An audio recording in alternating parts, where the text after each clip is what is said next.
Hello, hello to all you hellions. Welcome back to The Mortician's Daughter. I am your host, resident mortician's daughter, Carly Schorman. Very excited for this very special episode. In addition to our regular monthly meditations on the macabre, we're going to be doing something new. See, I thought it would be fun to speak with other people in the funeral industry about death care. Cool people doing cool things, you know. Like, even though I was raised in a funeral family, I didn't start working in the industry until about 5 years ago. I was surprised to learn just how much there is to learn. And it wasn't a big jump for me to start thinking about people I would love to introduce to my listeners so they can learn more about the individuals working in death care these days. So we have some very esteemed guests to kick things off, including Rachel Essig, who I'll be chatting with today, Executive Director at Riverview Cemetery, Portland's oldest public cemetery.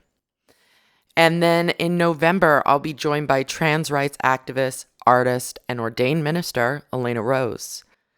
That might be just after the episode on cursed objects. Maybe, I think. I guess we'll find out.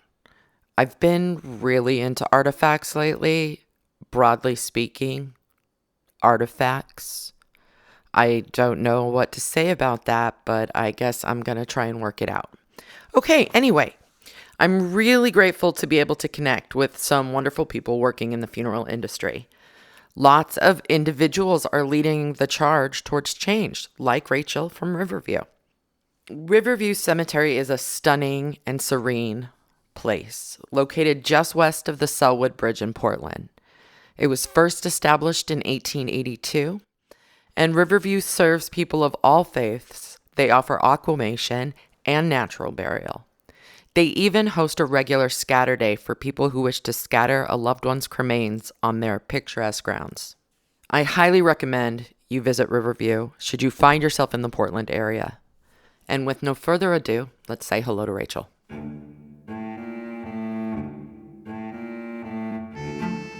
Once again, thank you so much for joining us today. We're very excited to be able to talk to you.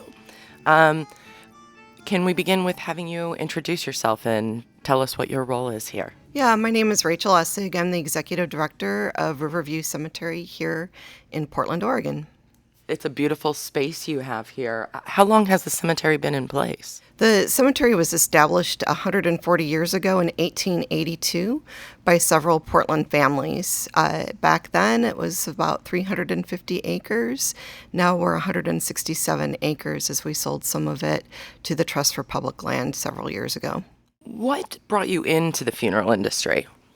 It started out as a project. I worked for Metro Regional Government, which is a kind of a district government here in the Portland metropolitan area. They're conveners. There's 25 cities in the Portland metro area and 3 counties. And Metro is like a service district that oversees all of that to ensure seamless service to citizens. I worked in their Parks and Nature department, and a part of their Parks department are 14 historic cemeteries. I was tasked with a project to reduce the amount of records and go digital. And through my work doing that, there was the recession that happened in like 2007, 2008. And the agency was reorganizing, and I was asked if I would start managing the cemeteries. So I kind of got thrown into it. They were very complex because they're very old cemeteries. But that's how I made my entry into death care. Were there any surprises when you came into the industry or anything that stood out as, I didn't know this was like this, perhaps? I think one of the bigger things that was a surprise to me is all cemeteries have soil issues. So they manufacture soil. So it's the soil that's displaced when the interment goes in. And so all cemeteries struggle with what to do with their soil. I did not know that. That's it's kind of random. Fascinating. We're all about the random. Within the cemetery, are there key features that you would like us to highlight? Well, here at Riverview, I think as you drove in, you saw a military section. That is Oregon's first federal military cemetery. It was established before there was the federal military cemeteries, so before the VA. And that is a tribute to the Spanish-American War. The Oregon 2nd Militia was asked by the president at the time to enter into the Spanish-American War because we were like the most organized militia in the United States at the time. And when those folks came back, or as they passed after they came back, there were some citizens here in Oregon that felt strongly that there needed to be a dedicated cemetery to them. And it's a cemetery within a cemetery. So that's kind of unique. The other thing that I would say sets us apart is, one, we're an arboretum. We have forested canyons. Streams. There's a lot of habitat monitoring that occurs here from the city of Portland and the state of Oregon. And the other thing is that we have been allowing green burial throughout the cemetery since 2009. Wow. Yeah, so we have a very strong record of being environmentally friendly to our community. And we had been talking a little bit earlier about some of the greener options that you do have available here. Would you like to perhaps reiterate Right. some of the directions you're taking? Right. So not only do we allow green, or we call it natural burial throughout the cemetery. So let's say the husband doesn't like the idea of his interment being that way. He really wants to be in a vault. He can be in a vault, and his wife can be buried next to him. And she's interested in green burial. We can do that. They can be side by side. So we don't really have very many restrictions on that. We are currently in the middle of a very large inventory development project where we will be opening the meadow, which will be a dedicated natural burial only section in our cemetery. That should wrap up around October of this year, so we should be open by the end of the year for those sales. Another thing that we are doing is alkaline hydrolysis, so aqua cremation. In Oregon, Riverview has more alkaline hydrolysis choices than many of the other funeral homes in the area. We decided to purchase our own machine. We will be offering that as a trade service to other funeral homes because right now there's not a machine in Oregon. We're all having to drive up to Kent, Washington for these cases. But we'll also offer it to our own clients at our funeral home here. And again, that'll be towards the end of the year that we'll have that up and running. So we really value the environment, take it quite seriously. And as a private nonprofit, we are happy to offer that as a trade service to the local funeral homes here, and all of any profit that would be obtained from that service with the funeral homes goes right back into the nonprofit cemetery, which, as you've noticed, is a historic landmark. It's an arboretum. It's just a great place for a community to come and gather. Oh, wonderful, wonderful. And so this is a nonprofit space. Yes, yeah. The cemetery is a private nonprofit. It was like I said, it was established in 1882.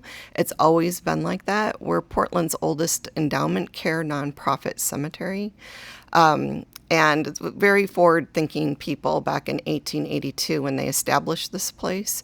They've always been innovative, and the Portland families that have served as the Board of Trustees through the years have always looked at the operations of Riverview in more of a sustainable way. So they're always out-of-the-box thinkers, trying to look at how to best provide for community and also keep this place special. Certainly doing a wonderful job of that. But that kind of leads me into my next question in terms of where do you see the future of the funeral industry, or where do you see, because there's been a lot of change in the past 30, 40 years. Where do you see things going from here? So when I get this question about where I see the funeral industry head or death care in general, I always liken it back to midwifery and birth. So I'm in my 50s, so I was born in the 60s. And when my mother gave birth to me, it was likely very sanitized in a hospital, not as hands-on as we see today with parents being very involved or home births or using midwives, et cetera. That's what I'm seeing in death care. So we somehow in our society over the years are wonderful funeral directors, and they are truly wonderful, and we do need them, have come in, they sweep away your loved one, say that they're going to take care of everything, but what's lost is that closure for the family or that hands-on caring for their own dead. And so what we see more and more here at Riverview, or what I see actually in Oregon, is a lot of DIY hands-on people. So they're planning a party. Maybe the daughters are coming in and helping to bathe mom and doing her hair and makeup the way mom wanted it. And we're right there ready to assist them to facilitate that. Even if they wanted help at their home, we could come and do that as well. So I see that that's really the change in our industries. People are wanting that closure. They're wanting to be a little bit more hands-on. Certainly there are some cultures that like it the other way, and that's perfectly fine. But I think for my profession, the more that we can be adaptable and help serve all of our clients, the better. So if you have that conventional family that wants the metal casket and the vault, and they don't want to deal with the preparation of the body or anything like that, that's fine. And then the folks that really want that more hands-on experience, that's completely fine as well. Do you see any problems that the industry is facing? I do. So I sit on the board of the Green Burial Council. And what's pretty clear to me is it's basically, we liken it back to cremation, right? In my industry, back in the day, cremation was really talked poorly about, like only poor people choose cremation, or that the family should feel ashamed about, you have to choose cremation or you don't have enough money for the burial. Not saying that, funeral directors were saying that, but really those are the feelings that came out of it. I'm in Oregon, the cremation rate's 80%. And you got to get behind that. And you got to think out of the box with cremation. And one reason why is that people have time. So they have their loved one cremated, and then they have time to decide what they're going to do. So you have to be prepared for that. The other thing that I see, and again, being on the Green Burial Council, is green burial. It's not a fad. It is here. It is, I think there was a Kate Boylston, which is an industry publication. They did a consumer survey, and it was something like 84% of respondents said that they were interested in green burial. 84%.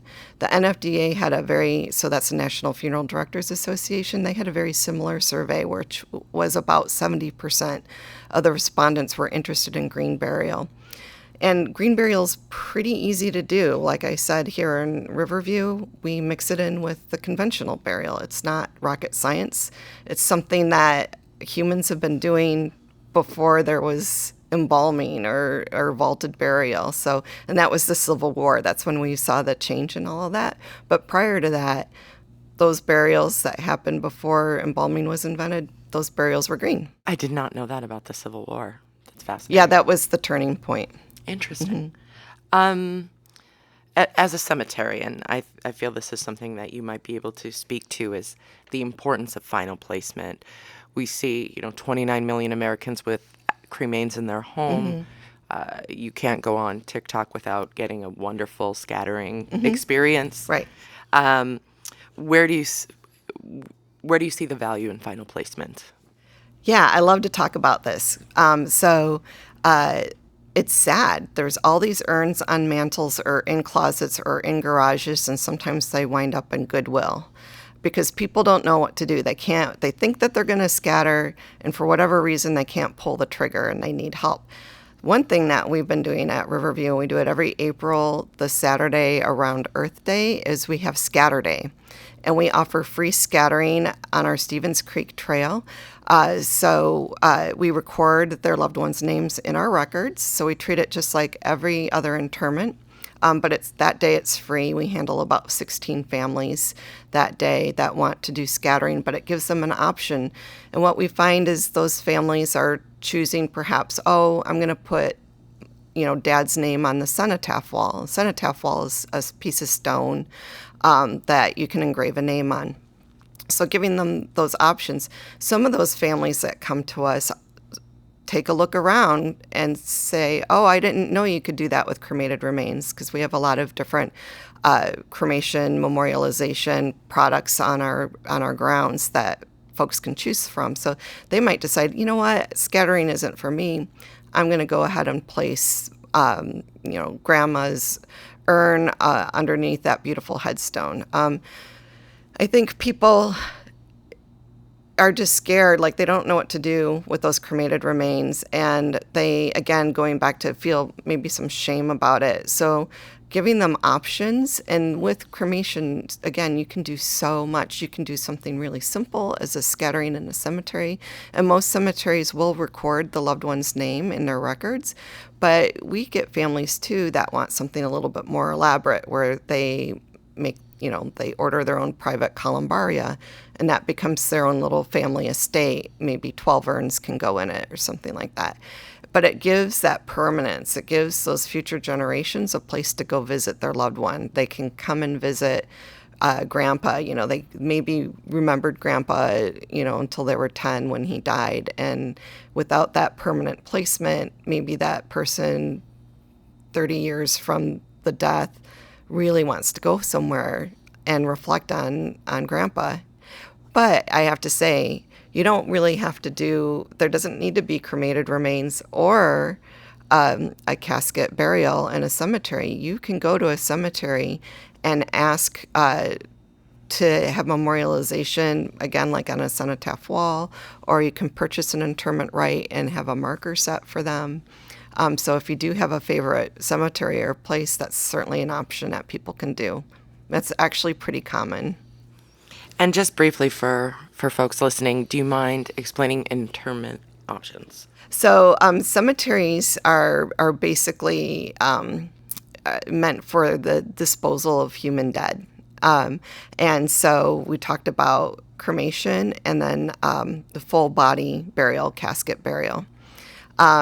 So with cremation, that's the reduction of the human body either by flame or by water. And then in both instances, the bone minerals are reduced down by a machine or processed, and that's where you get the ash or the powder. With a full body decedent being buried, there's in-ground and above ground. So in-ground here at Riverview could be in a casket and in a vault, or it could be shrouded burial, so the decedent's wrapped in a shroud, or they can be placed in a biodegradable casket made out of like seagrass or bamboo or pine or something like that. Then the other option, and we're sitting in our mausoleum right now, we have 2 mausoleums on site, so this is another very common option in cemeteries, and that's above ground. So that's above ground placement. Generally, decedents in above ground mausoleums need to be embalmed, and they're in a casket, and they are entombed in the walls of the mausoleum. Same is true, though, for cremation. So cremation you can scatter, you can bury, or you can place above ground in what are called niches. And some niches are indoor and some of them are outdoor. And all of those are interment rites. So, were there any truly memorable funeral experiences you've had in your role here? I mean, there's so many. We at Riverview, we serve the Chinese community at a very high rate, and those are always very memorable for me because there's so much of their culture and their religious traditions that they put into it. that are pretty incredible. As well as we serve quite a bit of the Ethiopian community here, and again, very methodical, traditional, and we also serve the Jewish community. So all of those communities do things a little bit different. Like our Jewish community, that's green burial only. Our Chinese community and the Ethiopian community are more traditional, conventional burial. But I think that's what drives me as a professional in this industry, is just having the opportunity and the honor to witness some of these cultures and traditions and help them whatever way it is for that family to say goodbye, to help them. Any spooky stories? Not really. I don't. I don't.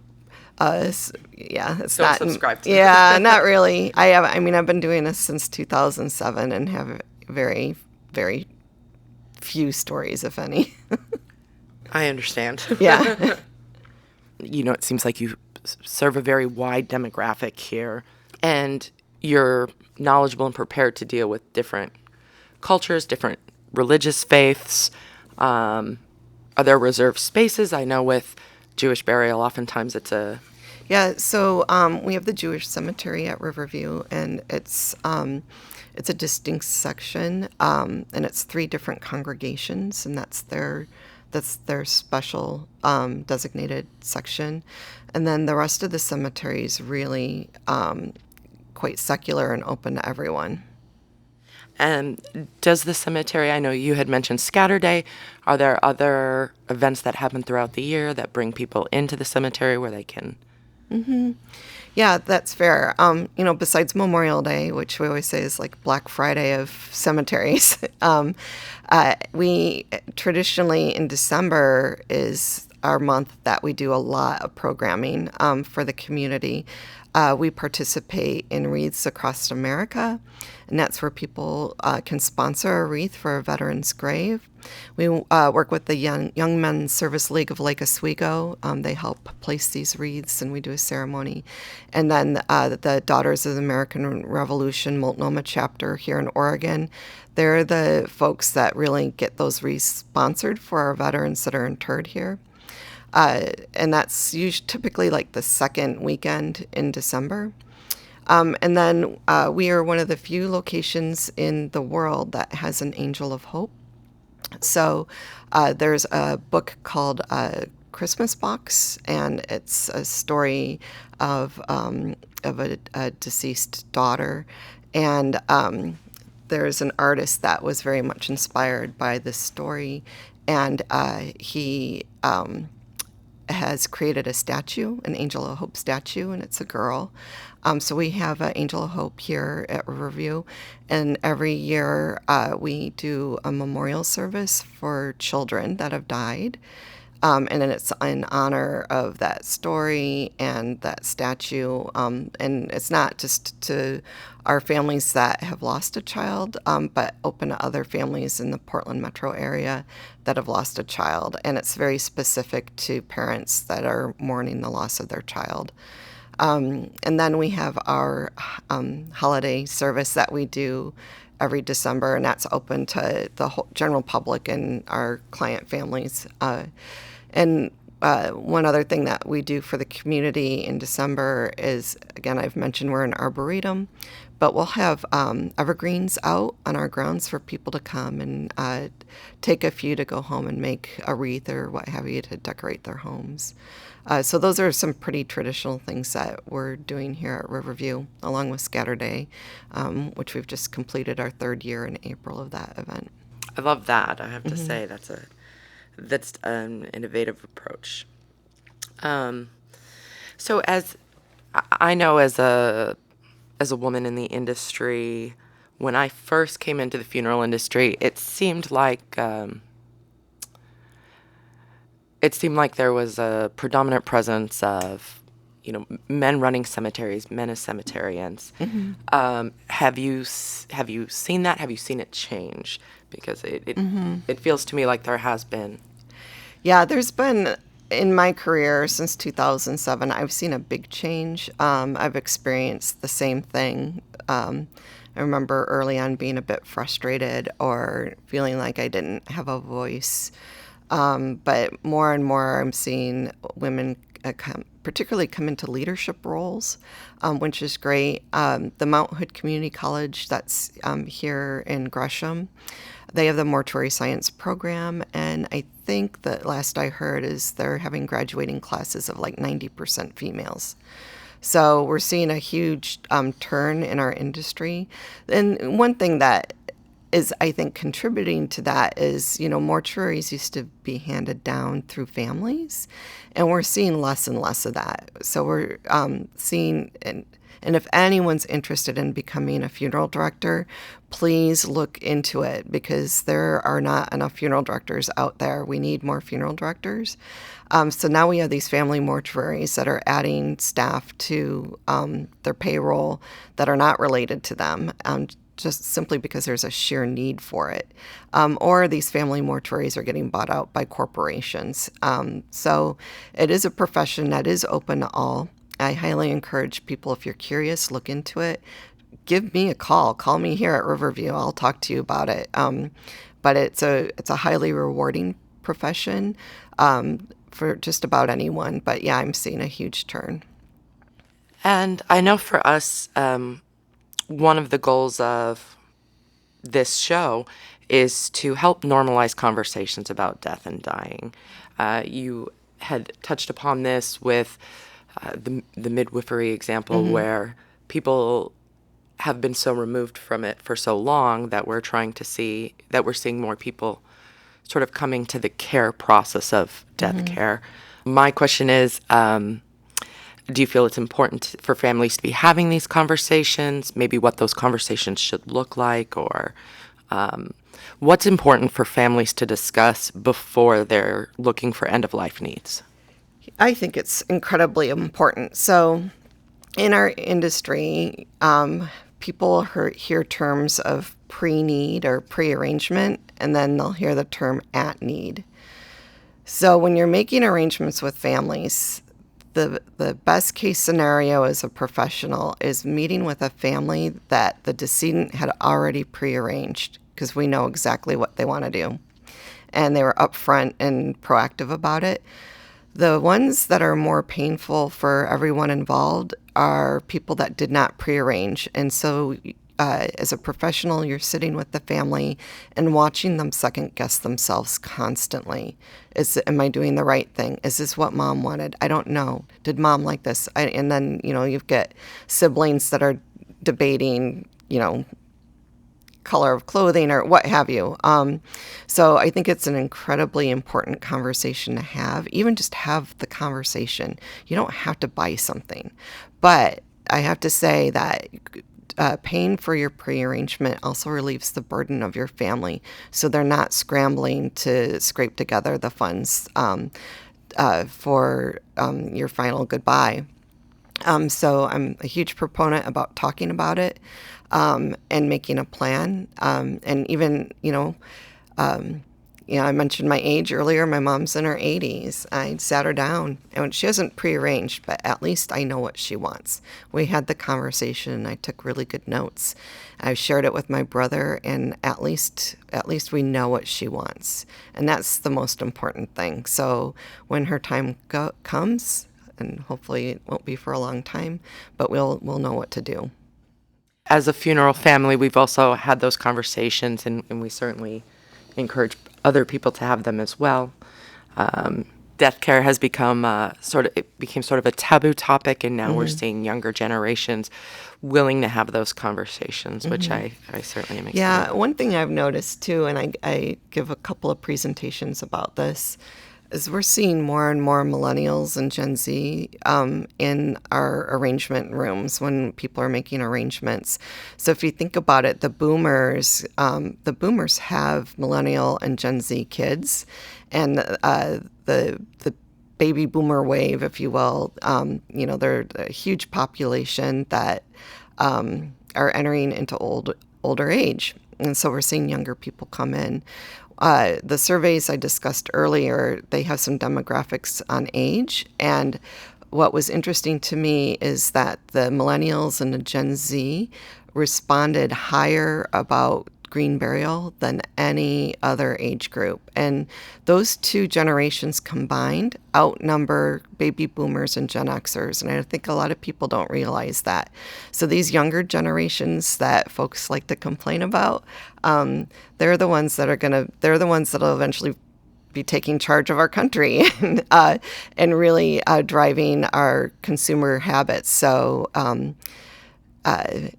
I'm going with this is they are a demographic we need to pay attention to. They're normalizing a lot of things for us culturally. This mausoleum is incredible, and I can see, the different spaces.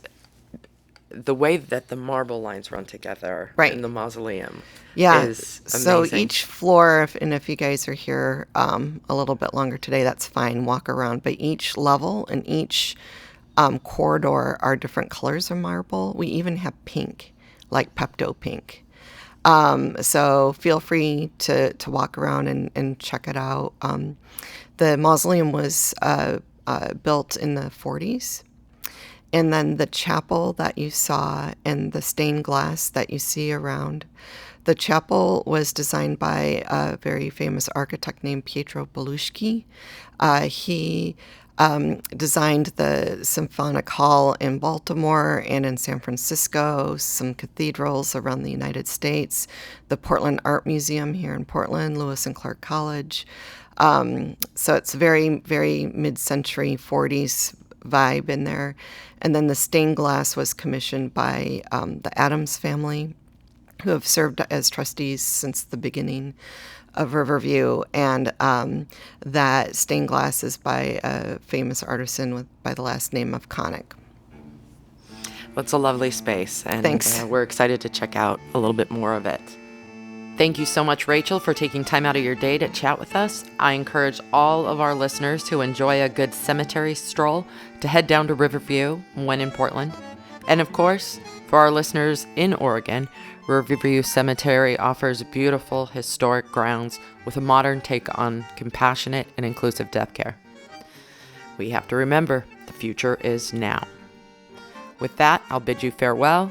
I'll be back next time with our regular spookiness, cursed objects, haunted mansions, the deadly dangers of bad handwriting. Who knows? One way to find out is to tune in, so hit that subscribe button. And of course, I'm very excited for more interviews we have coming up, including the fabulous trans rights activist, artist, and ordained minister, Elena Rose, to discuss inclusive grief work, amongst other things. Until next time, I hope you find comfort in these colder months and take time to consider the personal implications of the weather metaphor happening all around you this season.